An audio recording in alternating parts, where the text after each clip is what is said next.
আমি doctor Sarkar Mahbub Ahmed Shamim, aesthetic dermatologist, laser specialist and hair transplant surgeon.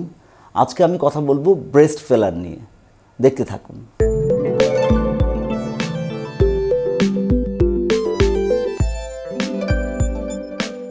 Breast enhancement বা বুব job বা breast filler, এগুলো একসময় একটা সার্জিক্যাল বিষয় ছিল, যেটা সারা উন্নত বিশ্বে আপনারা সবাই জানেন যে এটাকে আমরা সিলিকন ইমপ্লান্ট বলে থাকি। সেই সিলিকন ইমপ্লান্ট অথবা আরও বড় করতে চাইলে স্যালাইন ইমপ্লান্ট দিয়ে ব্যবহার করতে হতো।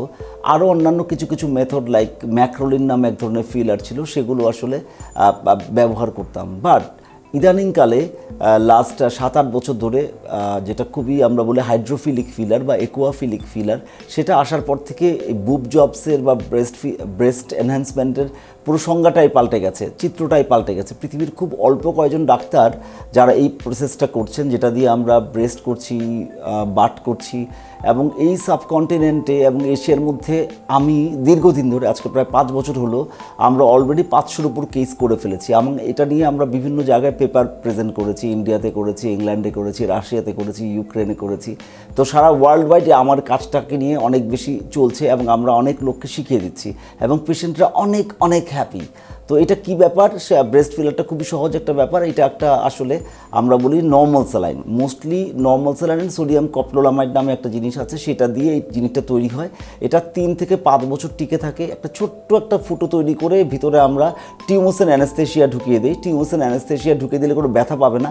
পরে আমরা আস্তে আস্তে করে ভলিউমটা ঢুকিয়ে দিই। কারো 100, কারো 200, কারো 300, কারো 400 ভলিউম ইউজ করতে পারি। তো আমরা যখন একটু এখানের মধ্যে নর্মাল স্যালাইন দিই, তো সো দ্যাট আমরা ইনিশিয়ালি করার পরে মোটামুটি 1 মাস পরে এটা একটু সাইজটা ন্যাচারাল শেপে চলে আসে, একটু কমে আসে, ন্যাচারাল শেপে চলে যায়। কেউ যদি আর একটু এনহ্যান্স করতে চায় তাহলে আমরা আবার 2 থেকে 3 মাস পরে আবার একটু ঢুকিয়ে দিই। এভাবে আমরা বেশ কয়েকবার করতে পারি, যেহেতু এটা টিকে 3 থেকে 6 বছর পর্যন্ত। তো সো দ্যাট আমরা একটু পপ আপ করে দেই বা একটু ফিল আপ রিটাচ করে দিই আমরা হয়তো 1 বছর 2 বছর পরে। তো আমাদের যে লাস্ট পেশেন্ট ছিল তাকেও আমরা 2015 সালে করেছিলাম। সেখান থেকে আমরা আবার গত বছর তাকে আবার ফিল করে দিয়েছি, সুতরাং আরও লম্বা সময় ধরে থাকবে। Safety profile is very very excellent, so that এখন পর্যন্ত আমাদের তেমন কোনো সমস্যা হয়নি এটা নিয়ে। তো এটা নিয়ে যথেষ্ট পরিমাণে আমরা আশান্বিত এবং শুধু বাংলাদেশ না, সারা দুনিয়াতেই এটা নিয়ে খুব তোলপাড় চলছে। তো আপনি দেখতে থাকুন, আমরা প্রসেসটা খুবই সিম্পল একটা ব্যাপার, আপনারা দেখে অত্যন্ত আনন্দিত হবেন এবং খুশি হবেন, যেহেতু বাংলাদেশ এমন একটা সাবজেক্টে লিড করছে সারা ওয়ার্ল্ডে। ধন্যবাদ।